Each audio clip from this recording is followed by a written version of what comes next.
هو الذي ارسل رسوله بالهدى ودين الحق ليظهره على الدين كله ولو كره المشركون. نحمده ونصلي على رسوله الكريم، اما بعد فاعوذ بالله من الشیطان الرجیم، بسم اللہ الرحمن الرحیم۔ سبحان الذي اسرى بعبده ليلا من المسجد الحرام الى المسجد الاقصى الذي باركنا حوله لنريه من آياتنا انه هو السميع البصير۔ وآتينا موسى الكتاب وجعلناه هدى لبني إسرائيل ألا تتخذوا من دوني وكيلا ذرية من حملنا مع نوح إنه كان عبدا شكورا۔ صدق اللہ العظیم۔ اس سے پہلے کہ ہم سورہ بنی اسرائیل کا ترجمہ شروع کریں، سورہ نحل کے آخری حصے میں ایک بڑی عظیم آیت آئی تھی کہ جس کے حوالے سے کسی قدر وضاحت ہونی چاہیے، لیکن چونکہ اس وقت میں چاہتا تھا کہ وقت کے اندر اندر اس کا ترجمہ مکمل ہو جائے تو میں اس وقت رکا نہیں۔ یہ آیت نمبر 125 ہے سورہ مبارکہ کی، ادعو الی سبیل ربک بالحکمۃ والموعظۃ الحسنۃ وجادلھم باللتی ہی احسن۔ اصل میں اس میں دعوت اسلامی اور دعوت دین کے 3 مختلف لیولز کا تذکرہ ہے۔ عام طور پر اس کو ایک ہی چیز سمجھ کر لوگوں نے ترجمہ بھی کیا ہے، وضاحت بھی کی ہے، لیکن دقت نظر سے جائزہ لیا جائے تو چونکہ انسانوں میں مختلف قسم کے انسان ہیں تو دعوت و تبلیغ کے بھی اسی اعتبار سے مختلف گوشے کہہ لیجئے، مختلف لیولز کہہ لیجئے۔ مثلا یہ کہ انسانوں میں ایک چھوٹی بڑی ہی مائنورٹی ہوتی ہے جن کو ہم انٹیلیجنسیا کہتے ہیں۔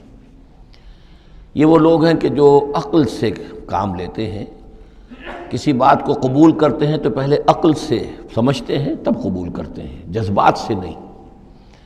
اور یہ کہ کسی شے کو رد کرتے ہیں تو دلیل سے کرتے ہیں، اگر قبول کرتے ہیں تو دلیل سے، رد کرتے ہیں تو دلیل سے۔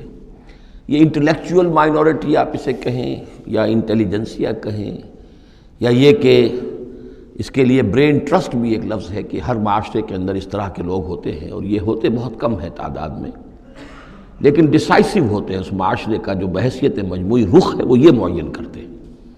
عوام کی حیثیت جو ہے وہ ایسے ہے جیسے ایک انسان کے جسم میں ہاتھ پاؤں ہیں، اعضاء و جوارے ہیں، لیکن جو حیثیت ایک انسان کے جسم میں دماغ کی ہے وہ اس برین ٹرسٹ کی ہوتی ہے، انٹیلیجنسیا کی۔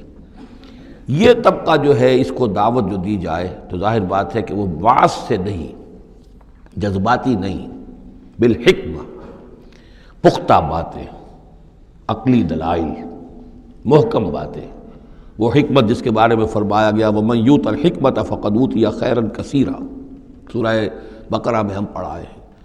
اور وہ حکمت کے جو 3 جگہ پر حضور صلی اللہ علیہ وسلم کی جو تعلیم و تربیت ہے اس کے مراحل میں سب سے اونچا مرحلہ بیان ہوا ہے، یتلو علیہم آیاتہ ویزکیہم ویعلمہم الکتاب والحکمہ۔ یہ حکمت جو ہے گہری باتیں، دانائی کی باتیں، عقل کی باتیں، مسلمہ اصول، ان کے حوالے سے یہ سمجھنا کہ کس شے کی اہمیت زیادہ ہے، کس شے کی اہمیت کم ہے، کیا چیز پرائمری امپورٹنس کی ہے، کیا سیکنڈری ہے، ان چیزوں کو جاننے والے لوگ جو ہیں، جو اصول پہچان لیتے ہیں، پھر اصولوں کو منطبق کرنا جانتے ہیں، تو ان کے لیے دعوت جو ہے وہ بھی بہرحال اسی سطح کی ہونی چاہیے کہ وہ دعوت جو ہے دلائل پر، براہین پر۔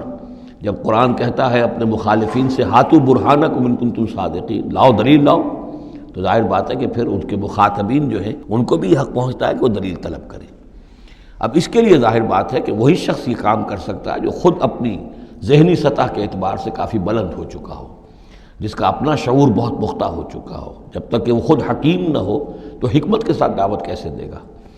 لیکن ایک ہے عام سطح لوگوں کی، عام لوگ جو ہیں جن کے دماغوں میں اس طرح کے کوئی فطور نہیں ہوتے، کوئی وہ عقل کی چھلنی لگی ہوئی نہیں ہوتی، ان کے جذبات جو ہے اچھے، اگر جذبات اچھی بات کہی جائے تو جذباتی طور پر بھی اپیل ہو جاتی ہے۔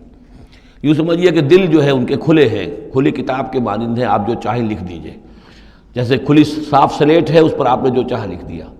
ایسے لوگوں کے لیے یہ ہے کہ موعظۃ الحسنہ، ایک بات جو ہے اچھی بات ہو، خلوص سے ساتھ کہی جائے، وہ شخص یہ محسوس کرے کہ جو بات یہ کہہ رہا ہے مجھ پر دھونس نہیں جمانا چاہتا، اپنے علم کا روب نہیں ڈالنا چاہتا، بلکہ یہ در حقیقت میری خیر خواہی کی وجہ سے، مجھ سے نفرت نہیں کرتا، میری تحقیر نہیں کر رہا ہے، جو یہ مجھ سے کہہ رہا ہے وہ خلوص سے کہہ رہا ہے۔ از دل خیزت بر دل ریزت، دل سے بات نکلے گی اور دل پہ جا اترے گی، یہ ہے موعظہ حسنہ۔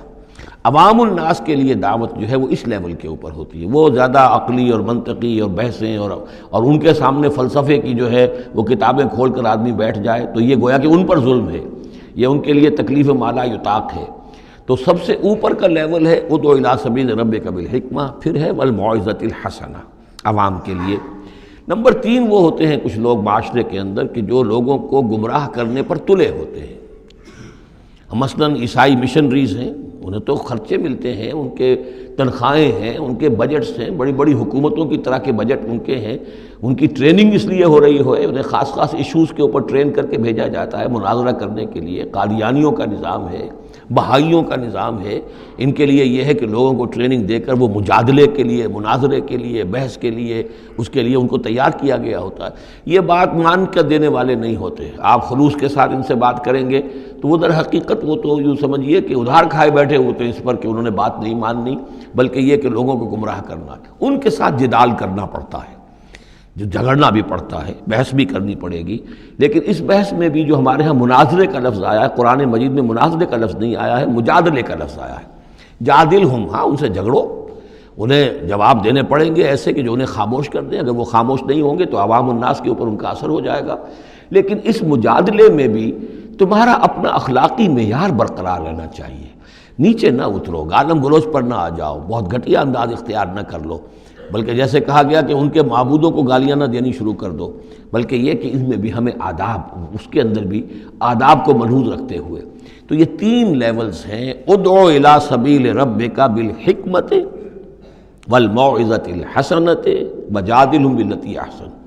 اب اس میں ہر ایک کے لیے پھر تیاری کرنی ہوگی۔ قادیانیوں سے مباحثے کرنے کے لیے ظاہر بات ہے عام آدمی نہیں کر سکتا جب تک کہ ان اسپیشل ایشوز کے اوپر اس کو صحیح جو ہے اس کو تعلیم نہ دے دی گئی ہو، اس کے اوپر تربیت نہ ہو گئی ہو۔ اور اسی طریقے سے جو بہائیوں نے کوئی مسائل اٹھائے ہوئے ہیں، منکرین حدیث نے کوئی اٹھائے ہوئے ہیں، تو اس طرح کے لیے جو ہے یہ 3 لیولز ہیں، ان کو سمجھ لیجیے۔ اب آئیے ہم سورہ بنی اسرائیل کی طرف چل رہے ہیں۔ یہ قرآن مجید کے وسط میں 2 عظیم خزانے ہیں حکمت قرآنی کے، سورہ بنی اسرائیل اور سورۃ الکہف، اور یہ نہایت حسین و جمیل جوڑا ہے۔ اس میں جوڑے ہونے کی جو نسبتیں ہیں، نسبت زوجیت، کیا کیا مشابہتیں ہیں، کس کس اعتبار سے کمپلیمنٹری ہیں، وہ تو ظاہر بات ہے کہ میں شروع میں زیادہ وقت نہیں لے سکتا، یہ تو دوران جب ہم ترجمہ کریں گے، پڑھیں گے، بات واضح ہو جائے گی۔ لیکن 1-2 موٹی موٹی باتیں دیکھ لیجئے۔ اس سورت کا آغاز ہو رہا ہے سبحان الذی اسریٰ بعبدہ، اللہ کی تسبیح کے ساتھ۔ سورہ کہف شروع ہوگی الحمدللہ الذی انزل علی عبدہ الکتاب، الحمدللہ، اور حدیث نبوی میں آیا ہے التسبیح نصف المیزان والحمدللہ تملؤہ، نظام جو میزان معرفت خداوندی ہے وہ آدھی ہو جاتی ہے تسبیح سے، سبحان اللہ کہنے سے، اور پر ہو جاتی ہے الحمدللہ کہنے سے۔ یہ دونوں مل کر گویا کہ معرفت خداوندی کا جو بھی انسان کے پاس ہو سکتا ہے اثاثہ اور جو پونجی ہو سکتی ہے اس کی تکمیل ہو جاتی ہے۔ یہ ہم آگے چل کر المسبحات میں اس مضمون پر تفصیلی گفتگو کریں گے، لیکن یہاں نوٹ کر لیجئے تسبیح سے شروع ہو رہی ہے سورہ بنی اسرائیل، اور تحمید سے الحمدللہ الذی انزل علی عبدہ الکتاب۔ پھر یہ کہ یہاں ہے ذکر اللہ اپنے بندے کو لے گیا، وہاں ہے اللہ نے اپنے بندے پر کتاب اتاری، یہ گویا کہ ریسیپروکل معاملہ ہو رہا ہے۔ دونوں جگہ عبد کا لفظ آیا، رسول کا لفظ نہیں آیا۔ سبحان الذی اسریٰ بعبدہ، الحمدللہ الذی انزل علی عبدہ الکتاب۔ اس طرح آخر میں آپ دیکھیں گے 2 آیتیں قل سے شروع ہوتی ہیں، قل الرحمن ایما تدعوا فلہ الاسماء الحسنی، اسی طریقے سے آخری آیت بھی ہے۔ اور پھر اسی طریقے سے سورہ کہف کی بھی آخری 2 آیتیں قل سے شروع ہوتی ہیں۔ 4 قل ہیں، 4 قل تو سورتوں کے ہیں، قل یا ایھا الکافرون اور قل هو اللہ احد اور قل اعوذ برب الفلق اور قل اعوذ برب الناس، 4 قل بہت مشہور ہیں۔ لیکن یہ 4 قل جو ہیں، 2 آیتیں قل والی یہ سورہ بنی اسرائیل کی آیتیں، اور 2 آیتیں قل والی جو سورہ کہف نہایت عظیم آیات ہیں، اور ان دونوں میں بھی وہی ریسیپروکل نسبت ہوگی کی طرف کہ میں نے اشارہ کیا ہے۔ ایک اور خاص بات یہ ہے ان صورتوں میں کہ یہ اس طریقے سے انٹر لاکڈ ہے، جیسے ریل گاڑی کے دو ڈبے ہوتے ہیں، ان کو جوڑا ہوا ہوتا ہے بیچ میں، انٹرلاکڈ ہوتے ہیں، یہ جو ہے وہ ختم ہوگی سورہ مبارکہ کبر ہو تکبیرا قل الحمد للہ الذی لم یتخذ ولدا، کہو کہ قل حمد، کل تعریف اللہ کے لیے ہے جس نے کسی کو اپنا بیٹا نہیں بنایا۔ یہ آخری آیت ہے، اور اس حکم پر گویا کہ تعمیل کرتے ہوئے اگلی صورت نازل ہو رہی ہے، الحمد للہ الذی انزل علی عبدہ الکتاب ولم یجعل لہ عوجا۔ اس طریقے سے یہ دونوں جوڑے جو ہیں باہم انٹرلاک بھی ہیں۔ یہ سورہ بنی اسرائیل جو ہے اس کا پہلا رکوع اس اعتبار سے بہت اہم ہے، بہت عظیم ہے کہ اس میں بنی اسرائیل کی تاریخ کے 4 ادوار کا تذکرہ ہے جو کہ حضور صلی اللہ علیہ وسلم کی بعثت تک گزر چکے تھے۔ 2000 برس کی تاریخ ان کی ہے، جس کو کہ 4 ادوار میں یہاں 4 آیتوں میں سمو کر بیان کر دیا گیا۔ اس کا ہمارے لیے فائدہ کیا ہے کہ ایک حدیث نبوی میں آیا ہے لَيَأْتِيَنَّ عَلَىٰ أُمَّتِي مَا أَتَىٰ عَلَىٰ بَنِي إِسْرَائِيلَ حَزْوَ النَّعْلِ بِالنَّعْلِ، میری امت پر بھی وہ تمام حالات وارد ہو کر رہیں گے جو بنی اسرائیل پر وارد ہوئے، بالکل ایسے جیسے کہ ایک جوتی دوسری جوتی سے مشابہ ہوتی ہے۔ جوتیوں کا جوڑا زمین پر رکھا ہو تو آپ کو مختلف نظر آئیں گے، جوتیوں کے رخ جو ہیں وہ مختلف ہوں گے پنجوں کے حساب سے، لیکن اگر ان کے تلووں کو جوڑ دیں گے تو معلوم ہوگا کہ ان میں کوئی فرق نہیں ہے۔ تو اسی طریقے سے 4 ادوار امت مسلمہ، امت محمد صلی اللہ علیہ وسلم کی تاریخ کے گزر چکے ہیں۔ تو گویا کہ اپنے آپ کو سمجھنے کے لیے بھی یہ آئینہ جو ہے ان آیات میں جو تاریخ بنی اسرائیل کا آ رہا ہے وہ بہت مفید ہے۔ چنانچہ اس پر میں نے ایک مضمون لکھا تھا، وہ پھر پہلے تو اب چھپتا ہے چھوٹی شکل میں، وہ کتابچہ ہے تنظیم اسلامی کا تاریخی پس منظر، اور اس کے بعد ایک بڑی کتاب بھی اب آ چکی ہے، سابقہ اور موجودہ مسلمان امتوں کا ماضی، حال اور مستقبل، اردو میں وہ کتاب بھی موجود ہے جو اس موضوع پر ہے۔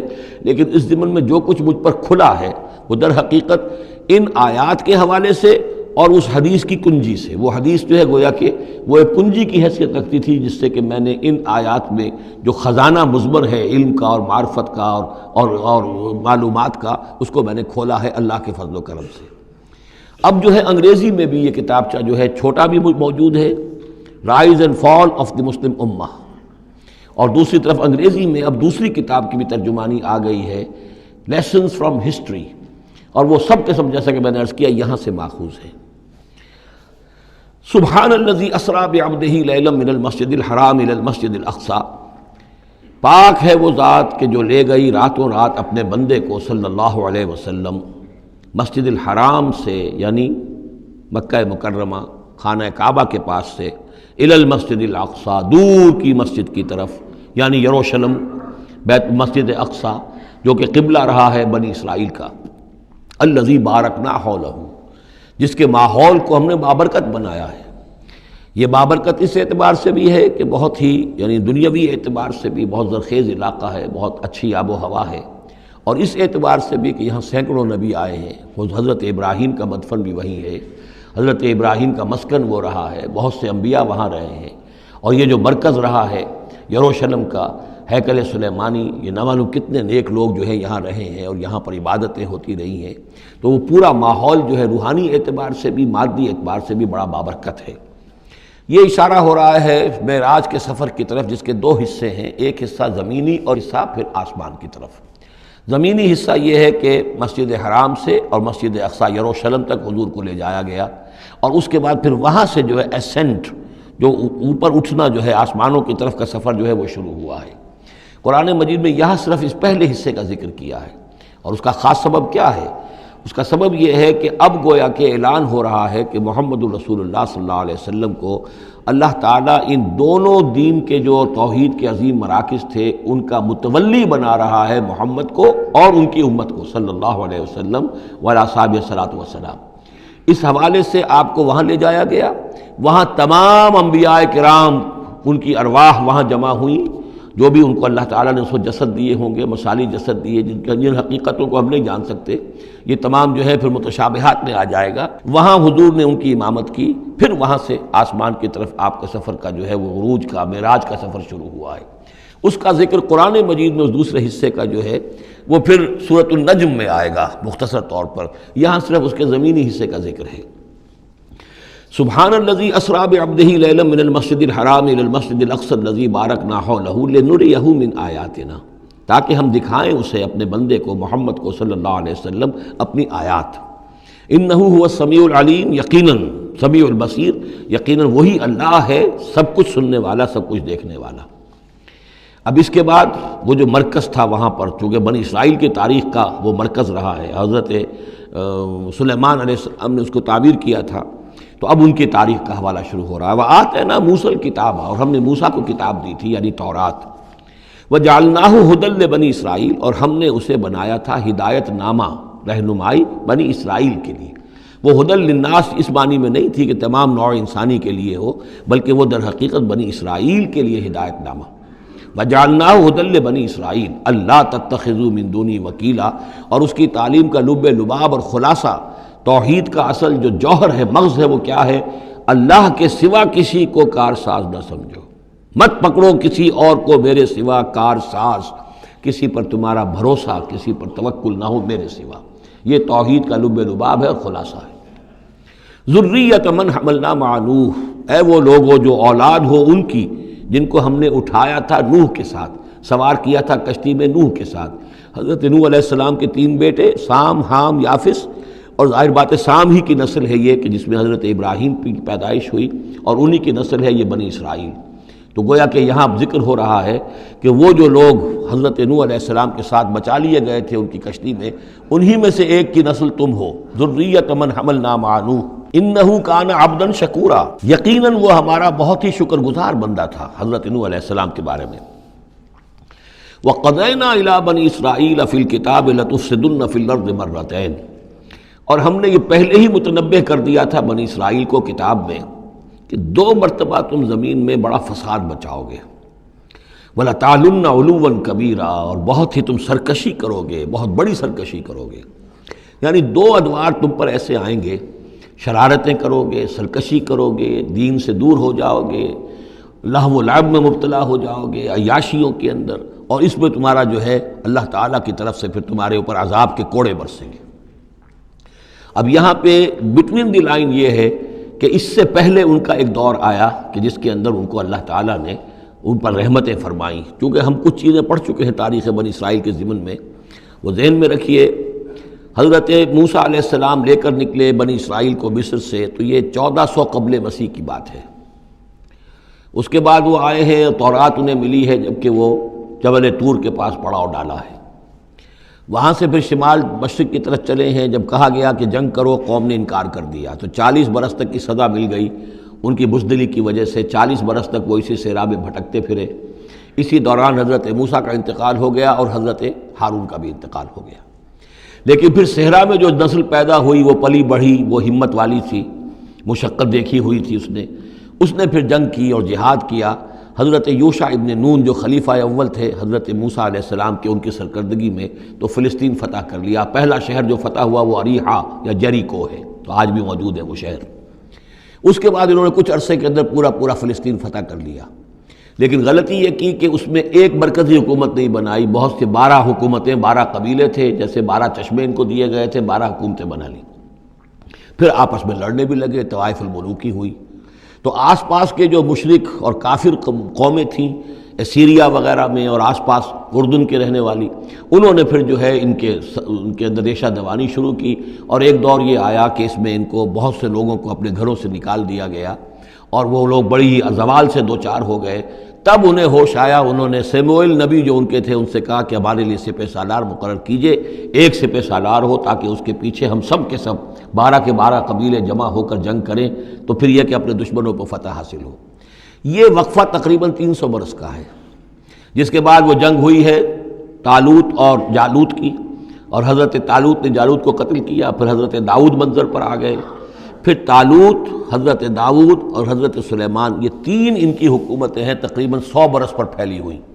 16 برس طالوت کے، 40 برس حضرت داؤد کے، 40 برس حضرت سلیمان کے۔ یہ گویا کہ ان کی خلافت راشدہ ہے۔ جیسے ہمارے حضرت ابوبکر کا دور مختصر ہے، پھر حضرت عمر، پھر حضرت عثمان رضی اللہ تعالی عنہم، یہ مل کر جو ہمارے ہاں بنتے ہیں 24 برس 3 خلافتوں کے، ان کے ہاں یہ 100 برس کا عرصہ ہے۔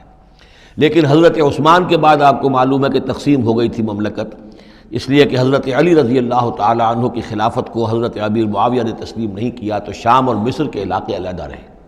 بالکل اسی طرح ہوا وہاں پر بھی کہ حضرت سلیمان کے بعد ان کے دو بیٹوں میں جو مملکت تقسیم ہو گئی. ایک شمالی مملکت تھی جس کا نام اسرائیل تھا اور سامریہ اس کا دارالخلافہ تھا. ایک جنوبی تھی یہودا اور وہ اس کا جو ہے یا یروشلم اس کا دارالخلافہ.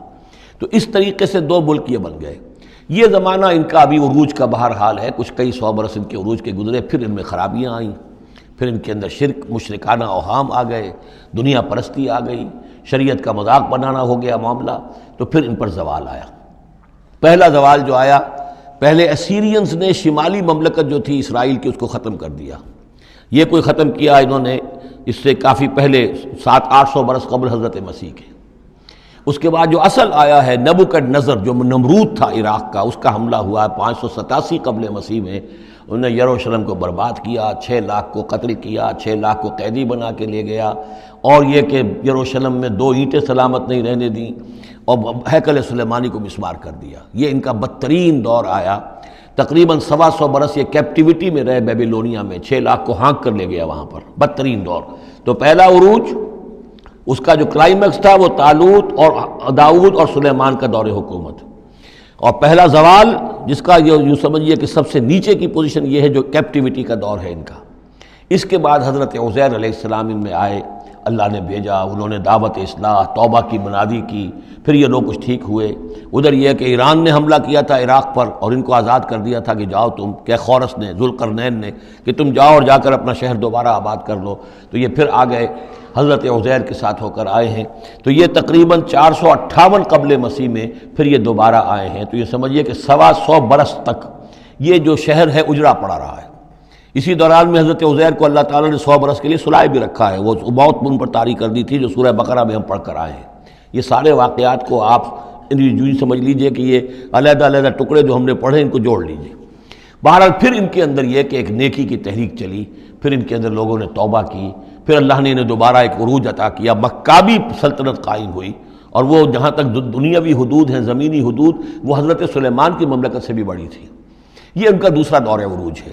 لیکن پھر ان کے اندر زوال آیا، پھر خرابی آئی، پھر وہی دنیا پرستی، وہی عیاشیاں، وہی بدماشیاں، وہی مشرکانہ اوہام. اس کے نتیجے میں پھر ان پر جو کوڑے پڑے ہیں وہ پہلے تو پڑے ہیں یونانیوں کے ہاتھوں.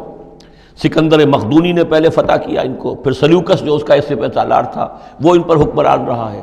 اس کے بعد یہ ہے کہ پھر رومنز آ گئے، رومنز نے ان کو فتح کر لیا، ان کی حکومتیں چلتی رہیں. یہ دوسرا دور ہے. اس دور میں پھر یہ ہے کہ رومنی کے ہاتھوں سن 70 عیسوی میں دوبارہ یروشلم تباہ و برباد ہوا.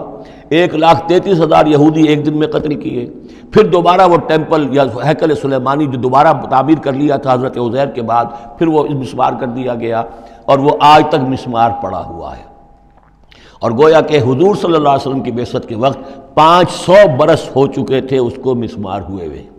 سن 70 عیسوی میں وہ مسمار ہوا، اور 571 میں حضور کی پیدائش ہے. یعنی آپ کی پیدائش بھی پورے 500 برس بعد ہوئی ہے، جبکہ یہ رومیوں کے ہاتھوں ہیکل سلیمانی تباہ و برباد کر دیا گیا تھا. یروشلم میں پھر کوئی متنفس نہیں رہا، لیکن یہ کہ بعد میں جو ہے اس کے اندر ان کو یہاں سے نکال باہر کیا گیا، ان کا ڈائسپورا شروع ہو گیا. وہ ڈائسپورا اس صدی کے شروع میں ختم ہوا ہے، وہ پھر میں بعد میں بات کروں گا. یہ ساری داستان بڑی اہم ہے، اس لیے کہ یہ سابقہ امت مسلمہ ہے. یہ وہ امت مسلمہ ہے جس کے ہاں 1400 برس تک نبوت رہی، جس کے ہاں 3 کتابیں نازل ہوئی ہیں، جن کے بارے میں قرآن میں 2 جگہ ہے کہ یا بنی اسرائیل اذکروا نعمتی التی انعمت علیکم وانی فضلتکم علی العالمین، میں نے تمام جہان والوں پر تمہیں فضیلت دی ہے. تو اسی طریقے سے پھر ان کو معزول جب کرنے کے بعد ہم سامنے آئے ہیں تو حضور نے بتایا وہی کچھ تم پر بھی ہوگا اور وہی کچھ ہم پر بھی ہوا ہے. ہمارا بھی پہلا عروج عربوں کی زیر قیادت تھا، پھر زوال آیا. پہلے پٹائی ہوئی کروسیڈرز کے ہاتھوں، پھر جو پٹائی ہوئی ہے، بڑی پٹائی جو ہوئی ہے وہ ہوئی ہے پھر ہلاکو اور چنگیز کے ذریعے سے، فتنہ تاتار. اس کے بعد پھر جو ہے وہ قیادت بدل گئی، عربوں کی قیادت کے بجائے ترکوں کی قیادت آ گئی. وہ وہی لوگ جنہوں نے لاکھوں کروڑوں مسلمان قتل کیے پھر وہ ایمان لے آئے، اسلام لے آئے. انہی کے ذریعے کی مختلف حکومتیں بنی، ترکان تیموری اور ترکان صفوی اور ترکان سلجوقی اور ترکان عثمانی. لیکن اس کے بعد پھر ان پر بھی زوال آیا، وہ ہم نے دیکھ لیا اس صدی میں گریٹ اوٹومان امپائر جو ہے اس صدی کے شروع میں ختم ہو گئی، اور ہم پر بھی جو دوسرا جو دور آیا عذاب کا وہ یورپ کی قوموں کے ذریعے سے آیا، کہیں انگریز آ گئے، کہیں فرانسیسی آ گئے، کہیں اطالوی آ گئے، کہیں اسپینیئرز آ گئے، کہیں ڈچ آ گئے، تو جیسے کہ یہودیوں پر بھی دوسرا عذاب جو آیا تھا وہ گریکس اور رومنز کے ہاتھوں، اسی طریقے سے مسلمانوں پر بھی دوسرا زوال کا دور جو آیا ہے وہ یورپین کولونیل پاورز کے ہاتھوں آیا۔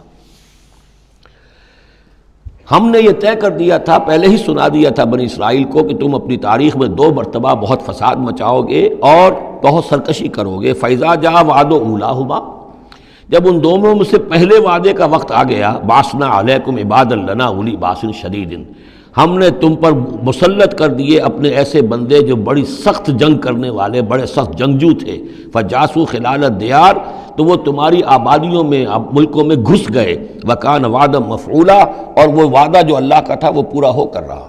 یعنی جب تم شرارت کرو گے، جب تم دین سے برگشتہ ہو جاؤ گے، جب تم اللہ کی کتاب کو اور اللہ کے قانون کو جو ہے وہ مذاق اور ہنسی بنا لو گے، تو پھر تم پر ہمارے عذاب کے کوڑے پڑیں گے۔ یہ میں بتا چکا ہوں، پہلے یہ کوڑے آئے اسیرینز کے ہاتھوں جنہوں نے ختم کر دیا اسرائیلی مملکت کو، پھر یہ آئے نیبوکڈنیزر کے ہاتھوں، بیبیلونینز کے ہاتھوں، جس نے کہ یروشلم کو بھی برباد کیا، 6 لاکھ کو قتل کیا، 6 لاکھ کو ساتھ لے گیا اور ہیکل سلیمانی مسمار کر دیا۔ ثم رددنا لکم الکرۃ علیہم، پھر ہم نے تمہاری باری لوٹائی ان پر، پھر اللہ تعالیٰ نے ان کو پھر ایک مرتبہ پھر وہ دی سہارا دیا، چاہے وہ سہارا ایرانیوں کی وجہ سے ہوا کہ خورس یا سائرس ذوالقرنین، اس نے اب عراق پر حملہ کیا اور پھر یہاں پہ ان کو اجازت دے دی کہ تم چلے جاؤ اور جا کر اپنا شہر دوبارہ آباد کر لو، تو یہ واپس آئے۔ ثم رددنا لکم الکرۃ علیہم، پھر ہم نے تمہاری باری لوٹائی دی ان پر، وامددناکم، اور تمہاری مدد کی، بے اموال کے ذریعے سے بھی، وبنینا، اور اولاد بیٹوں کے ذریعے سے بھی، وجعلناکم اکثر نفیرا، اور پھر ہم نے تمہیں بنا دیا ایک کثیر تعداد والی قوم، تم پھلے پھولے پھر ایک بڑی پراسپرس قوم بن گئے۔ ان احسنتم احسنتم لانفسکم، تم نے اگر کوئی بھلائی کمائی تو اپنے نفس کے لیے بھلائی کمائی، اپنے لیے کمائی، اپنے فائدے کے لیے۔ وَإِنْ أَسَأْتُمْ فَلَهَا، اور اگر کوئی برا کام کیا تو وہ بھی اپنے لیے کیا، اس کا وبال تم پر دنیا میں بھی آیا اور آخرت میں بھی اس کا عذاب آئے گا۔ فَإِذَا جَاءَ وَعْدُ الْآخِرَةِ، جب وہ دوسری مرتبہ کی وہ سرکشی اور تمرد اور شیطنت تمہاری اور تمہارا جو ہے دین سے برگشتگی کا دور آیا، تو دوسرے وعدے کا وقت آیا، لِيَسُوءُ وُجُوهَكُمْ، یہاں وہ الفاظ محذوف سمجھیے، بَعَثْنَا عَلَيْكُمْ عِبَادًا لَنَا أُولِي بَأْسٍ شَدِيدٍ، وہ گویا کہ الفاظ یہاں ریپیٹ نہیں کیے گئے، دوبارہ پھر ہم نے تمہارے اوپر ایسے زوردار لوگوں کو مسلط کیا، لِيَسُوءُ وُجُوهَكُمْ، تاکہ وہ تمہارے چہروں کو بگاڑ دیں، تمہارے حلیے بگاڑ دیں۔ وَلِيَدْخُلُوا الْمَسْجِدَ كَمَا دَخَلُوهُ أَوَّلَ مَرَّةٍ، اور وہ داخل ہوں مسجد میں، یعنی مسجد اقصیٰ میں، ہیکل سلیمانی میں، جیسے کہ وہ داخل ہوئے تھے پہلی مرتبہ، جیسے بے حرمتی کی تھی بیبیلونینز نے بیت المقدس کی اور ہیکل سلیمانی کی، ایسی ہی بے حرمتی پھر کی ہے ٹائٹس رومی نے سن 70 عیسوی میں اس ہیکل کی بھی، اور ہیکل کو مسمار کر دیا۔ لِيَدْخُلُوا الْمَسْجِدَ كَمَا دَخَلُوهُ أَوَّلَ مَرَّةٍ وَلِيُتَبِّرُوا مَا عَلَوْا تَتْبِيرًا، اور یہ کہ تباہ و برباد کر دیں ہر اس شے کو جس کے اوپر بھی ان کو اختیار اور قبضہ حاصل ہو جائے۔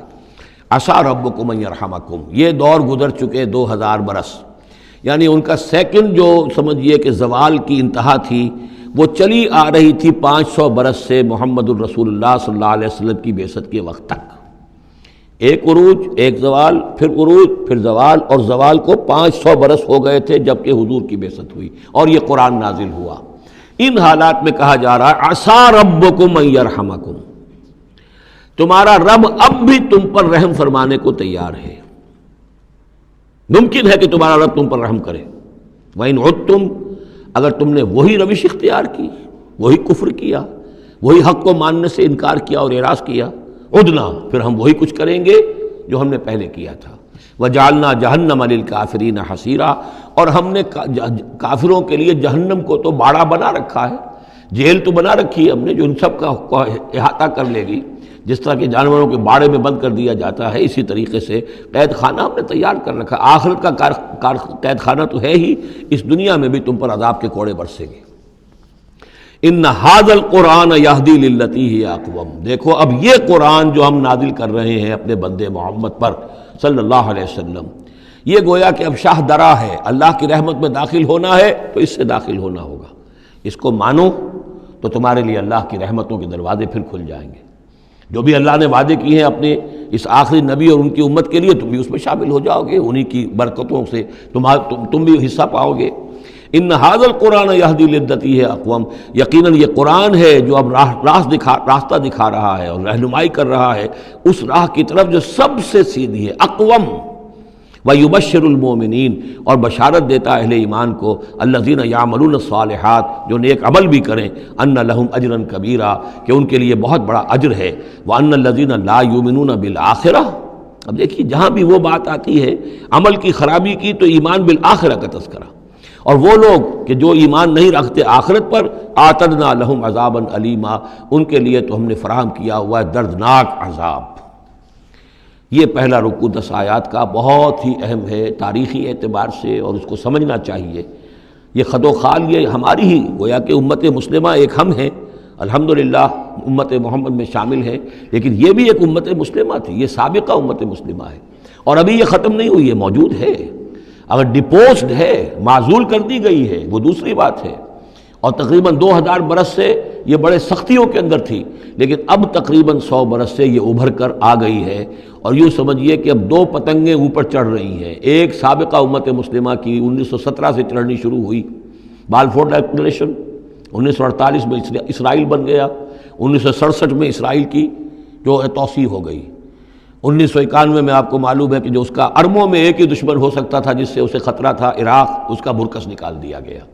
اب وہ اس پورے علاقے کے اندر تو ایک اتنی بڑی طاقت ہے کہ کسی عرب ملک کے اندر یہ جرت نہیں ہے کہ وہ اسرائیل کا مقابلہ کر سکے۔ لیکن یہ کہ امت مسلمہ میں بھی رینائسنس شروع ہوا ہے، یہ بھی اپنے انتہائی زوال کو پہنچ چکی تھی اس صدی کے آغاز میں۔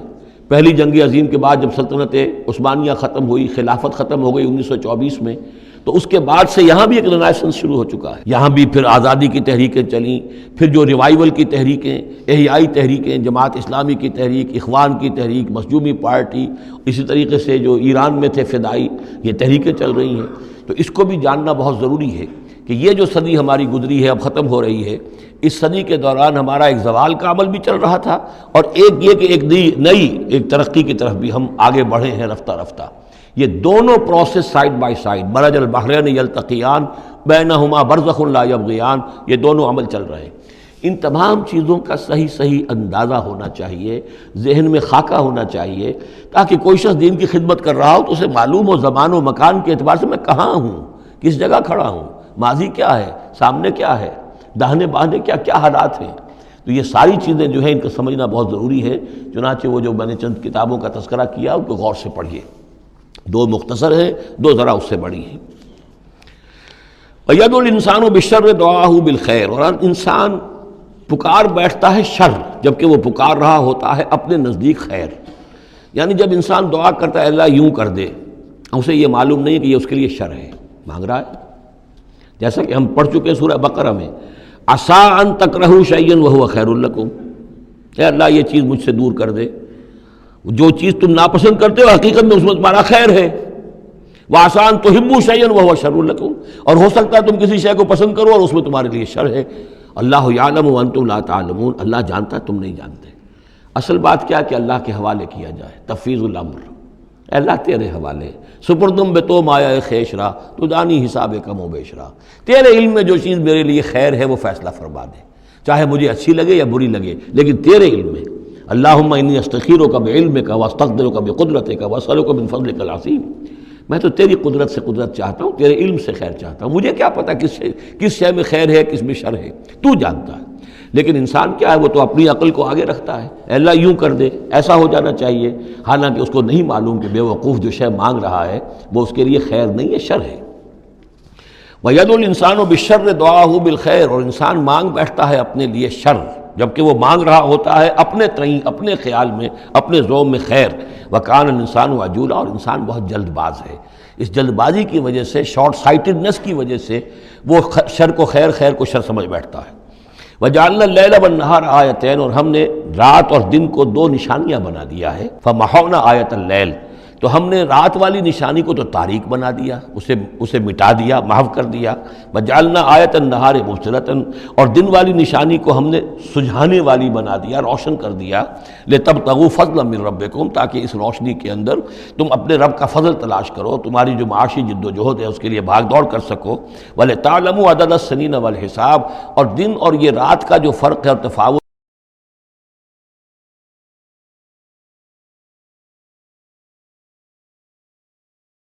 نظام الاوقات ہے. ایک دن ایک رات، ایک دن ہو گیا، پھر ایک دن ایک رات، اس طرح بڑھتے بڑھتے پھر ہفتہ بنتا ہے، جو پھر اس کے بعد جو ہے وہ مہینہ اور سال. وَكُلَّ شَيْءٍ فَصَّلْنَاهُ تَفْصِيلًا، اور ہم نے ہر چیز کو پوری طرح کھول کھول کر بیان کر دیا ہے. وَكُلَّ إِنسَانٍ أَلْزَمْنَاهُ طَائِرَهُ فِي عُنُقِهِ، اور ہر انسان کے ہم نے چپکا دیا ہے اس کی قسمت یا اس کی نحوست یا اس کی خوشبختی یا اس کی جو بھی ہے بدقسمتی، یہ سب چیزیں انسان کی اپنی گردن میں ہم نے کہیں چپکا دی ہیں.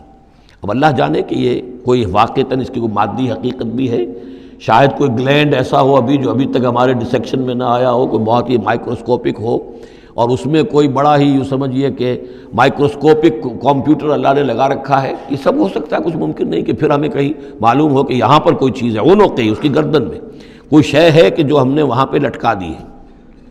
وَكُلَّ إِنسَانٍ أَلْزَمْنَاهُ طَائِرَهُ، طائر کا لفظ جو آتا ہے عام طور پر تو نحوست کے لیے آتا ہے، لیکن یہ کہ اس کے ساتھ یہ جو بھی قسمت ہے، کسی کا مقسوم ہے، جو بھی اس کو ملنا ہے، یہ ساری چیزیں جو ہیں انسان کی، وہ ہر انسان کے ساتھ گویا کہ اس کی وہ کتاب ام الکتاب میں سے اللہ تعالیٰ نے جو اس کا کھاتا ہے، اس کا ڈیبٹ کریڈٹ وہ یہاں پر لگا دیا ہے. وَنُخْرِجُ لَهُ يَوْمَ الْقِيَامَةِ كِتَابًا يَلْقَاهُ مَنشُورًا، اور ہم نکال لیں گے اس کے لیے قیامت کے دن اسے ایک کتاب کی شکل میں جسے وہ پڑھے گا، کھلی ہوئی کتاب. یعنی یہیں پر شاید وہ کوئی لگا ہوا ہے، کوئی ریکارڈر ہے کہ جس کے اندر وہ سارے ہمارے افعال و اعمال ریکارڈ ہو رہے ہیں، چاہے وہ کتنا ہی مائکروسکوپک ہو، اور اس کے بعد اس کو نکال کر جو ہے وہ رکھا جائے. یہ ایک چپ کے اندر، آپ کو معلوم ہے چپسی کا تو سارا کھیل اس وقت دنیا میں چل رہا ہے، اس میں آپ کی پوری زندگی کی فلم موجود ہے. آپ نے ایک ایک حرف جو زبان سے نکالا وہ موجود ہے، آپ کے ذہن میں جو جو خیالات آتے رہے وہ موجود ہے، آپ کے دل میں جو جو نیتیں پروان چڑھتی رہی وہ موجود ہے. وہ ایک چپ جو ہے کفایت کرے گا. وَكُلَّ إِنسَانٍ أَلْزَمْنَاهُ طَائِرَهُ فِي عُنُقِهِ وَنُخْرِجُ لَهُ يَوْمَ الْقِيَامَةِ كِتَابًا يَلْقَاهُ مَنشُورًا، اور کہہ دیا جائے گا اقرا کتاب، خود پڑھ لو اپنی کتاب، یہ اپنا اعمال نامہ خود پڑھ لو. کفا بنفسک اليوم علیک حسیبا، تم خود بھی آج کافی ہو کہ حساب کر لو، ڈیبٹ کریڈٹ کا حساب جوڑ لو، یہ سارا تمہارے سامنے تمہارا کچا چٹھا موجود ہے. من اہتدی فانما یہتدی لنفسہ، جو کوئی بھی ہدایت پر آتا ہے، ہدایت کو اختیار کرتا ہے تو وہ اپنے بھلے کے لیے، اپنے فائدے کے لیے. ومن ضل فانما یضل علیہا، اور جو گمراہ ہوتا ہے تو ظاہر بات ہے وہ اپنے اوپر ہی اس کا وبال لے گا. گمراہ ہوتا ہے اپنے اوپر، اپنے خلاف، اپنے اوپر ہی وبال لے گا. ولا تزر وازرۃ وزر اخری، اور دیکھو نہیں ہوگی کوئی جان اٹھانے والی کسی اور کے جان کے بوجھ کو، ہر ایک کو اپنا بوجھ خود اٹھانا ہے. جو بھی آپ کے اعمال کا انبار ہے وہ آپ کے کندھوں پر ہوگا، کوئی اور نہیں اٹھا سکے گا. وما كنا معذبين حتى نبعث رسولا ومن ضل ولا تزر وازرة وزر اخرى وما كنا معذبين حتى نبعث رسولا. یہ میں نے پہلے بھی حوالہ دیا تھا. آج یہ اللہ کی سنت رہی ہے کہ کسی قوم کے اوپر عذاب ہلاکت، عذاب استیصال، چھوٹے عذاب تو آتے رہتے تھے، لیکن یہ کہ بڑا عذاب جس سے کہ قوم کو نسیہ منسیہ کر دیا جائے، جیسے قوم نوح اور قوم ہود اور قوم صالح پر آئے وغیرہ، ان کے بارے میں اللہ کا قانون یہ ہے کہ جب تک رسول کو نہ بھیج دیا جائے، رسول حق کا حق ہونا واضح نہ کر دے، کوئی اشتباہ نہ رہے، حق مبرہن ہو جائے، اتمام حجت ہو جائے. رسلا مبشرین و منذرین لئلا یکون للناس علی اللہ حجت بعد الرسل، پھر اس کے بعد عذاب آتا تھا. وما كنا معذبین حتی نبعث رسولا، ہم عذاب دینے والے نہیں رہے ہیں جب تک کہ رسول نہ بھیج دیں. وَإِذَا أَرَدْنَا أَن نُهْلِكَ قَرْيَةً أَمَرْنَا مُتْرَفِيهَا، اور جب ہم فیصلہ کر لیتے تھے کہ کسی بستی کو یا کسی علاقے کے رہنے والوں کو ہلاک کرنا ہے تو پھر ہم کھلی چھوٹ دے دیتے تھے اس کے جو مرفہ الحال لوگ ہوتے تھے، دولت والے، پیسے والے، ان کی رسی دراز کرتے تھے. فَفَسَقُوا فِيهَا، وہ خوب ادھم مچاتے تھے، فسق و فجور، لہو و لعب، عیاشیاں، بدماشیاں، اس کا بازار گرم کر دیتے تھے. فحق علیہ القول، یہاں تک کہ وہ گویا کہ بھٹی پوری طرح دہک جاتی تھی اور وہ بستی یا وہ علاقہ جو عذاب الہی کا پورے طور پر مستحق ہو جاتا تھا. وحق علیہ القول فدمرناها تدمیرا، تو پھر ہم اسے، اس بستی کو اکھاڑ کر پٹخ دیتے تھے، اللہ کی طرف سے عذاب آ جاتا تھا. یعنی یہ بتایا جا رہا ہے کہ عذاب آنے میں سب سے بڑا حصہ جو ہوتا ہے کسی قوم کے سرمایہ داروں کا ہوتا ہے، ان کی رنگ رلیاں، ان کے جو بھی ان کے عیش اور ان کی عیاشیاں اور ان کی بدماشیاں جو ہیں، در حقیقت وہ عوام اگر روک نہیں رہے تو وہ بھی مجرم ہو گئے۔ ہاں جو روکنے والے ہیں، نہیں منکر کرنے والے، ان کو اللہ تعالیٰ بچا لیتا ہے، ورنہ یہ کہ جن لوگوں نے ان کو روکا نہیں، گویا کہ وہ انہی کے حکم میں ہیں۔ وَكَمْ أَهْلَكْنَا مِنَ الْقُرُونِ مِنْ بَعْدِ نوح، اور کتنی ہی نسلوں اور قوموں کو ہم نے ہلاک کیا ہے نوح کی قوم کے بعد۔ وَكَفَى بِرَبِّكَ بِذُنُوبِ عِبَادِهِ خَبِيرًا بَصِيرًا، اور آپ کا رب کافی ہے لوگوں کے گناہوں سے واقف ہونے کے اعتبار سے، وہ جانتا ہے۔ کفا بربک بذنوب عبادہ خبیرا بصیرا، خبیر اور بصیر ہونے کے اعتبار سے خوب جانتا ہے کس نے کیا کمایا ہے، کس نے کون کون سے گناہ جو ہیں اپنے نامہ اعمال میں درج کرائے ہیں۔ یہ جو اب آیتیں آ رہی ہیں یہ اس موضوع پر، اگرچہ یہ موضوع جو ہے قرآن مجید میں بار بار آتا ہے، لیکن یہ مقام اس موضوع کے لیے ذروۂ سنام ہے قرآن کا، چوٹی یہ ہے اس موضوع پر۔ وہ موضوع کیا ہے؟ من کان یرید العاجلۃ عجلنا لہ فیہا ما نشاء لمن نرید، جو کوئی عاجلہ کا طلبگار بنتا ہے، اس دنیا ہی کا طالب ہے، یہیں کا عیش، یہیں کا آرام، یہیں کی دولت، یہیں کا نام، یہیں کی شہرت، یہیں کا اقتدار، بس یہیں کا چاہیے، یہی چاہیے۔ من کانا یرید العاجلۃ، جو ارادہ کر رہا ہے اسی کا، عجلنا لہ فیہا، تو ہم جلد دے دیتے ہیں اسے اس میں سے، کچھ دولت دے دیں گے، کچھ اور شہرت دے دیں گے، کچھ دنوں کے لیے وزیر اعظم بنا دیں گے، کچھ اور کر دیں گے، ان کی محنت جو ہے اس کو کسی نہ کسی درجے میں کامیاب کر دیں گے، لیکن دو شرطوں کے ساتھ۔ ما نشاء لمن نرید، جتنا ہم چاہیں گے اور جس کے لیے چاہیں گے۔ یہ ضروری نہیں کہ ہر شخص جو دنیا کا طالب ہے دنیا اسے مل ہی جائے۔ بہت سے ایسے لوگ ہوتے ہیں وہ ساری عمر اپنے آپ کو ہلکان بھی کر دیتے ہیں، دنیا پھر بھی ہاتھ نہیں آتی، ایسا بھی ہوتا ہے۔ یہ اللہ کا فیصلہ ہوتا ہے، جتنا ہم چاہتے ہیں، جس کو چاہتے ہیں، دنیا میں اس کی محنت کا نتیجہ دے دیتے ہیں۔ من کان یرید العاجلۃ عجلنا لہ فیہا ما نشاء لمن نرید ثم جعلنا لہ جہنم، پھر چونکہ وہ طالب دنیا کا تھا اس میں سے ہم نے انہیں دے دیا جتنا چاہا، پھر اس کے لیے ہم جہنم مقرر کر دیتے ہیں، یصلاھا مذموما مدحورا، اس میں وہ داخل ہوگا مذمت زدہ ہو کر اور دھکے دیے جا کر۔ اب دوسری طرف ومن اراد الآخرۃ، اب یہ ہے اصل شے جس کو لٹمس ٹیسٹ میں کہتا ہوں۔ ہر شخص اپنے گریبان میں جا کے میں طالب آخرت ہوں یا طالب دنیا ہوں۔ دنیا کی بجائے یہ لفظ عاجلہ آیا ہے، دنیا بھی مؤنث ہے، ادنا قریب کی شے کو کہتے ہیں ادنا، اور اس کا مؤنث دنیا۔ عاجل جلدی والی شے، دنیا جو ہے یہ زندگی نقد ہے اور یہ فوری طور پر ہے، یہاں کی جو راحت ہے وہ بھی نقد ہے، یہاں کی تکلیف ہے وہ بھی نقد ہے، فوری طور پر محسوس ہو جاتی ہے۔ آخرت کی راحت بھی ابھی وہ بعد میں آنے والی شے ہے، اور وہاں کا عذاب بھی بعد میں آنے والا، اس لیے وہ آخرہ ہے۔ تو آخرہ کے مقابلے میں یا دنیا کا لفظ آئے گا یا عاجلہ کا لفظ آئے گا۔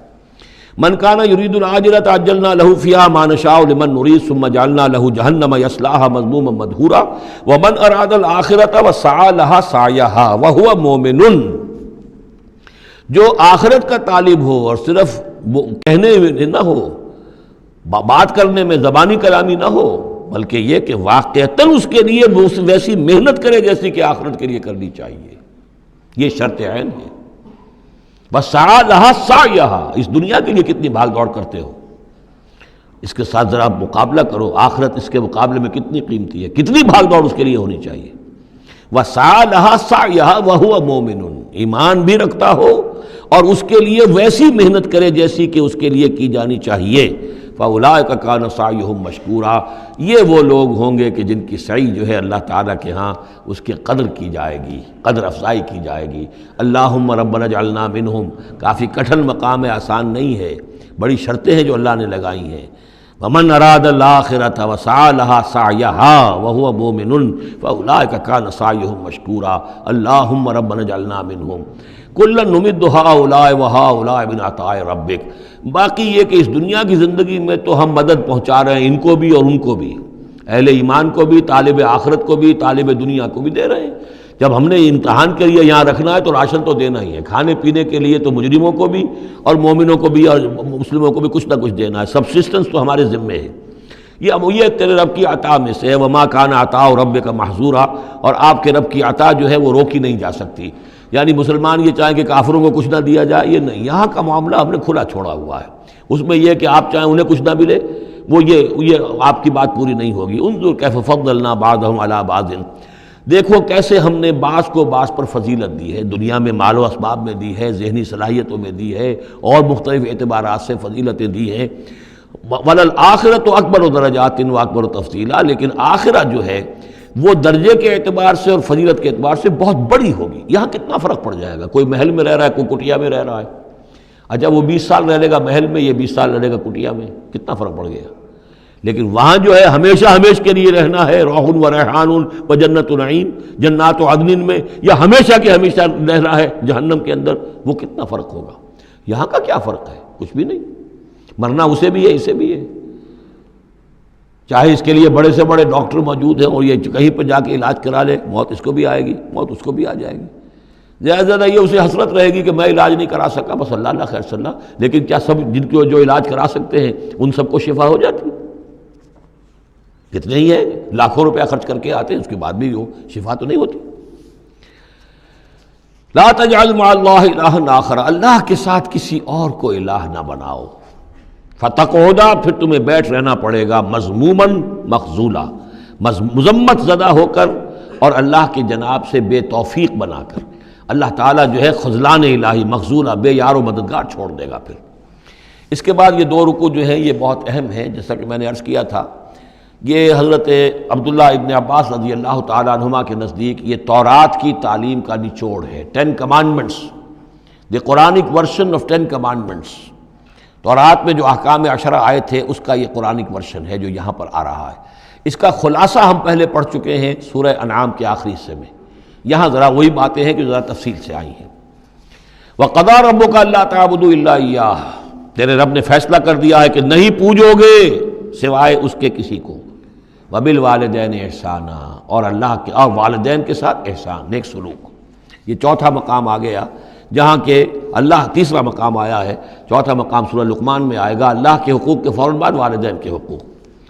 اما یبلغن عندک الکبر، اگر پہنچ ہی جائیں وہ دونوں بڑھاپے تک تمہارے پاس، احدہما، وہ اکیلے، کوئی ایک ان میں سے، او کلاہما، یا دونوں، یعنی والدین اس بڑھاپے کی اور ضعیفی کی عمر کو پہنچ گئے، یا والد فوت ہو گئے والدہ ضعیفی کی عمر کو پہنچ گئی، یا والدہ فوت ہو گئی والد ضعیفی کی عمر کو پہنچ گئے، یا دونوں کے دونوں ضعیفی کی عمر کو پہنچ گئے۔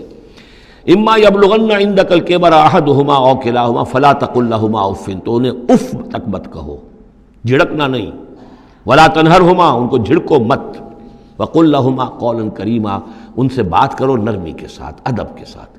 کسی وقت ان کی بات ٹالنی بھی پڑ جاتی ہے، ابا جان یہ بات تو میں نہیں کر سکتا، میری مجبوری ہے، لیکن سختی کے ساتھ نہیں۔ ایسی بات نہ ہو کہ جس سے ان کا دل دکھے کہ آج یہ میرے سامنے سینہ تان کر بات کر رہا ہے، کل یہی تھا وہ جو چھوٹا چھوٹا سا لپٹتا تھا میری ٹانگوں میں آ کر، اور وہ یہی ہے جسے میں گود میں لیے پھرتا تھا، یہ دل دکھے نہ۔ وَاخْفِضْ لَهُمَا جَنَاحَ الذُّلِّ مِنَ الرَّحْمَةِ، یہ آگے جو میں نے کہا تھا والدین کے لیے بھی اپنے بازوؤں کو، کندھوں کو عاجزی کے ساتھ ان کے سامنے جھکا کر رکھو، سینہ تان کر بات نہ ہو ان سے، بات جب بھی ہو معلوم ہو کہ جھکے ہوئے ہیں، ان کا ادب کر رہے ہیں۔ وَقُلْ رَبِّ ارْحَمْهُمَا كَمَا رَبَّيَانِي صَغِيرًا، اور دعا کیا کرو کہ اے میرے رب ان پر رحم فرما دونوں پر، جیسے کہ انہوں نے ہمیں پالا، مجھے پالا جب کہ میں چھوٹا سا تھا، میں تو سب سے زیادہ ضعیف تھا، کمزور تھا، میرے لیے غذا کا، میرے آرام کا، مجھے تکلیف ہو تو تڑپتے یہ تھے، تو اے پروردگار اب ان کے احسانات کا میں کیا بدلہ چکا سکتا ہوں، میں تجھ ہی سے درخواست کرتا ہوں کہ جو کچھ احسانات انہوں نے مجھ پر کیے ہیں تو ان کو، ان کے طفیل، تو ان کی خطائیں بخش دے اور ان پر رحم فرما۔ وَقُلْ رَبِّ ارْحَمْهُمَا كَمَا رَبَّيَانِي صَغِيرًا، ربکم عالم بما فی نفوسکم، تمہارا رب واقف ہے خوب جو کچھ تمہارے دلوں میں ہوتا ہے۔ ان تکونوا صالحین فإنہ کان للأوابین غفورا، اگر تم واقعی نیک ہوگے تو یقیناً اللہ تعالیٰ تم میں سے جو واقعی اللہ کی طرف رجوع کرنے والے ان کے لیے غفور ہے۔ اس میں اشارہ ہے کسی وقت بوڑھے والدین، جیسے کہ ہم پڑھ آئے کہ لا یعلم من بعد علم شیئا، وہ کبھی بچوں کی سی آتیں نوت کر آتی ہیں، پھر کبھی وہ ایسی باتیں کہتے ہیں کہ جو نہیں کی جا سکتی، کہیں روکنا بھی پڑتا ہے، ٹوکنا بھی پڑتا ہے، لیکن یہ کہ اگر مجبوراً کہیں ایسی بات کرو اور کرو ادب کے ساتھ، سختی نہ ہو، تو پھر یہ کہ اللہ تعالیٰ جانتا ہے تمہاری نیت کو، کہ تم اگر اپنے والدین کی یہ بات نہیں مان پا رہے ہو، تمہاری مجبوری ہے، وہ تم جانتے ہو، اللہ تعالیٰ کے علم میں ہے، تو اللہ غفور اور رحیم ہے۔ وَآتِ ذَا الْقُرْبَىٰ حَقَّهُ، اور قرابت داروں کو بھی ان کا حق ادا کرو، والمسکین، اور مسکین کو، وابن السبیل، اور مسافر کو، ولا تبذر تبذیرا، اور نام و نمود کے لیے اپنی دولت مت اڑاؤ۔ تبذیر جو ہے اسراف سے بہت بڑا جرم ہے۔ اسراف یہ ہے کہ ضرورت میں ضرورت سے زائد خرچ کیا جائے۔ کھانا آپ کی ضرورت ہے، وہ کھانا ایک سالن روٹی سے بھی آپ کی غذا پوری ہو سکتی ہے، لیکن 4 کھانے، یہ اسراف ہے۔ کپڑا آپ کی ضرورت ہے لیکن وارڈروبس کی وارڈروب بھری ہوئی ہیں کپڑوں سے، یہ اسراف ہے۔ جتنے آپ کے لیے لازم ہے، ضروری ہے، وہ رکھیے۔ اور تبذیر یہ ہے کہ بلا ضرورت خرچ کرنا، صرف نام و نمود کے لیے، اپنی دولت کی نمائش کے لیے، شادیوں پر خرچ ہو رہا ہے اور کس قدر ہو رہا ہے، دھوم دھڑکا ہے، کوئی اس کی ضرورت نہیں ہے۔ یہ ہے تبذیر۔ ولا تبذر تبذیرا، اپنی دولت کو نام و نمود کے لیے مت اڑاؤ۔ ان المبذرین کانوا اخوان الشیاطین، یقیناً یہ مبذرین جو ہیں، یہ فضول خرچی کرنے والے، بیکار دولت اڑانے والے، اپنی دولت کی نمائش کے لیے، یہ شیطانوں کے بھائی ہیں۔ یہ کیوں ہے؟ یہ بات جب میری سمجھ میں آئی تھی تو بہت قرآن مجید کے ایک اعجاز کا ایک پہلو مجھ پر منکشف ہوا تھا کہ وہ جو آیت ہم پڑھ چکے سورہ مائدہ میں، شیطان کیا چاہتا ہے؟ انما یرید الشیطان ان یوقع بینکم العداوۃ والبغضاء فی الخمر والمیسر۔ شیطان یہ چاہتا ہے کہ تمہارے مابین دشمنی پیدا کرے، بغض پیدا کر دے شراب اور جوئے کے ذریعے سے۔ وہی بغض اور دشمنی جو ہے وہ اس سے پیدا ہوتی ہے کہ کسی سیٹھ صاحب کی بیٹی کی شادی ہے اور اس پر جو کچھ ہو رہا ہے، وہ جو پوری کوٹھی جو ہے وہ بنی ہوئی ہے، بقائے نور بنی ہوئی ہے اور دھوپ دھڑ رہا ہے۔ اچھا، اسی سیٹھ صاحب کا کوئی شوفر بھی ہوگا، کوئی پہرے دار ہوگا، کوئی مالی ہوگا، کوئی اس کا خانسامہ ہوگا، اس کی بچی شاید بوڑھی ہو رہی ہو، اس کے ہاتھ پیلے نہیں ہو رہے ہیں، کیا ہوگا اس کے دل میں؟ کیا چھریاں نہیں چل رہی ہوں گی اس کے دل میں؟ کیا پھر محبت پیدا ہوگی یا نفرت پیدا ہوگی؟ پھر تو ایسا ہوگا کہ جب اس کا داؤ چلے گا، یہ پیٹ پھاڑے گا اپنے اس سیٹھ کا اور لے کر جائے گا۔ یہ ہے وہ دشمنی ڈالنے والی بات، تبذیر جو ہے، جس سے کہ دشمنی پیدا ہوتی، طبقاتی شعور پیدا ہوتا ہے۔ ہیوز اور ہیو ناٹس کے درمیان ایک جو خلیج ہے وہ زیادہ سے زیادہ جو ہے گہری اور چوڑی ہوتی چلی جاتی ہے۔ وَكَانَ الشَّيْطَانُ لِرَبِّهِ كَفُورًا، اور یقیناً شیطان اپنے رب کا بہت ہی ناشکرا تھا۔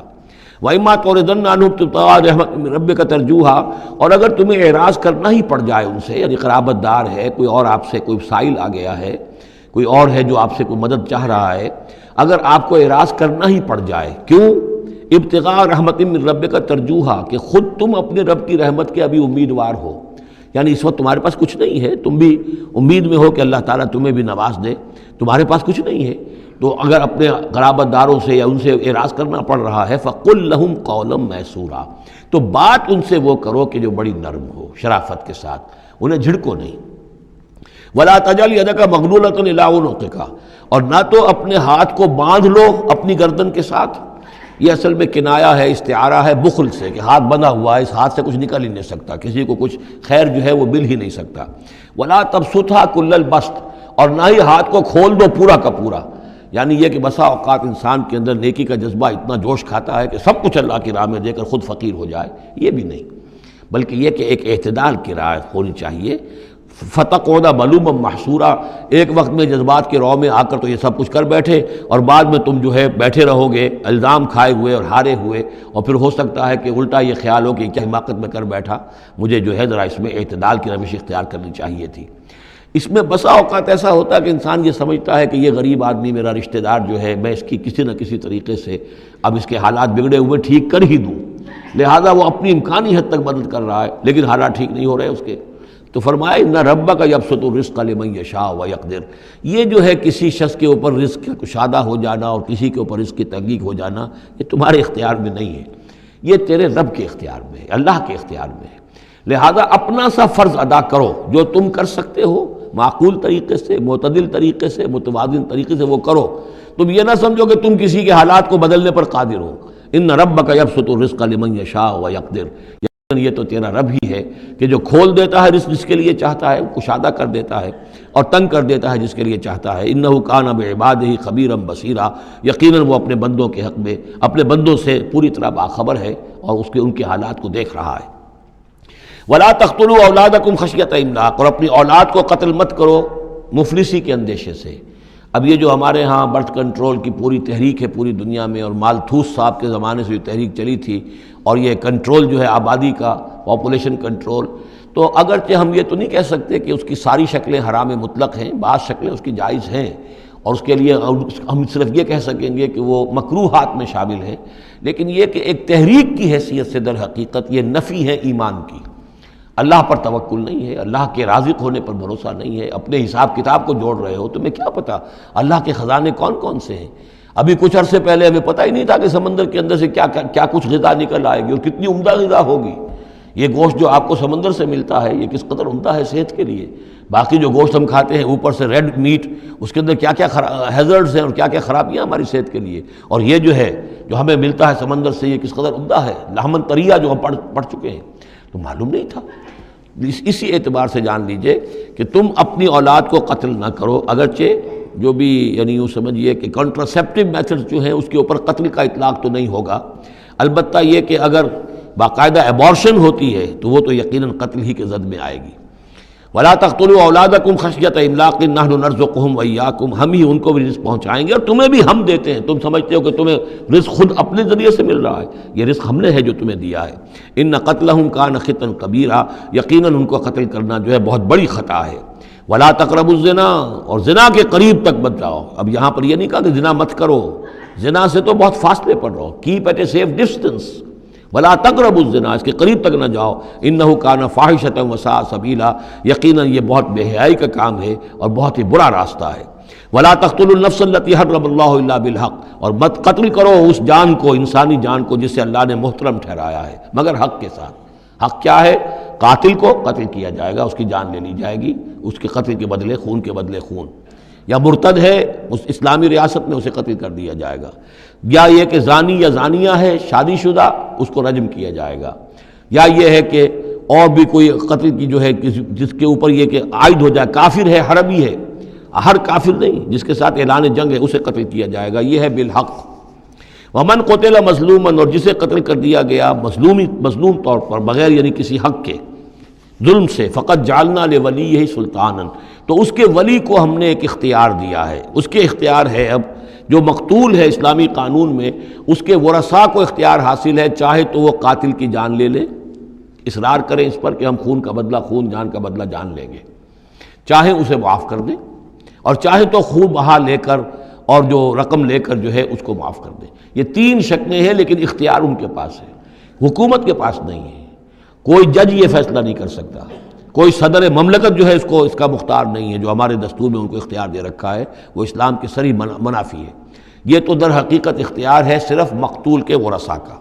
فلا یسرف فی القتل، تو وہ بھی قتل میں حد سے تجاوز نہ کرے، یہ نہ کرے کہ ایک آدمی قتل کیا اس کے قبیلے والوں نے ہم ان کے 10 قتل کریں گے، نہیں، یہ نہیں، بلکہ یہ کہ ایک قاتل جو ہے در حقیقت قتل کے بدلے اسی قاتل کی جان لی جائے گی۔ انہو کان منصورا، اس کی مدد کی جائے گی، یعنی جو بھی مقتول کے ورثاء ہیں ان کی مدد کی جائے گی۔ ریاست کا کام یہ ہے کہ وہ قاتل کو تلاش کرے، قاتل کو پکڑے، مقدمہ چلائے، اس پر ثبوت فراہم کرنا، یہ سارا ریاست کا کام ہے، لیکن مقدمے میں مدعی ریاست نہیں ہے۔ ہمارے ہاں غلطی یہ کہ اسٹیٹ ورسس وہ قانون جو مقدمہ بنتا ہے اس میں مدعی حکومت ہوتی ہے، یہ نہیں ہے، ریاست نہیں ہے، بلکہ مدعی جو ہے وہ مقتول کے ورثاء ہیں اسلام میں قتل کے مقدمات میں۔ وَلَا تَقْرَبُوا مَالَ الْيَتِيمِ إِلَّا بِالَّتِي أَحْسَنُ، یہ آیت ہم پہلے بھی پڑھ چکے ہیں، اور یتیم کے مال کے قریب تک بھی مت آؤ مگر بہترین طریقے سے، اس کی حفاظت کرو اور اس کو سنبھال کر رکھو، اس کو ضائع نہ کرو، اسے کھانے اور ہڑپ کرنے کی کوشش نہ کرو، حتیٰ یبلغ اشدہ، یہاں تک کہ وہ اپنی پوری قوت کو پہنچ جائے، پوری جوانی کو پہنچ جائے، سمجھ کو پہنچ جائے، بالغ ہو جائے۔ وَأَوْفُوا بِالْعَهْدِ، اور عہد کو پورا کرو، ان العہد کان مسئولا، یقیناً عہد جو ہے معاہدہ جب بھی ہو جائے اس کے بارے میں مسئولیت ہے، اللہ کے ہاں جواب دہی کرنی پڑے گی، باس پرس ہوگی۔ وَأَوْفُوا الْكَيْلَ إِذَا كِلْتُمْ، اور جب بھی تم ماپو تو پورا ماپو، پیمانہ پورا بھرو۔ وزنوا بالقسطاس المستقیم، جب تولو تو پوری سیدھی ترازو کے ساتھ تولو۔ ذالک خیر واحسن تاویلا، یقیناً یہی بہتر ہے، اور انجام کے اعتبار سے بھی دیانتداری کے ساتھ پورا ناپ کر پورا تول کر اگر تم دے رہے ہو معاملہ، تو پھر جو بقیت اللہ ہے، پھر جو بھی اللہ کی طرف سے تمہیں نفع ہو جائے گا اس میں بہت برکت ہوگی، اس میں بہت خیر ہوگا۔ احسن تاویلا ولا تخف ما ليس لك به علم ان السمع والبصر والفؤاد كل اولئك كان عنه مسؤولا۔ اس آیہ مبارکہ کے بارے میں انشاءاللہ کچھ تفصیل سے مجھے گفتگو کرنی ہے۔ بارک اللہ لی ولکم فی القرآن العظیم ونفعنی وإیاکم بالآیات والذکر الحکیم۔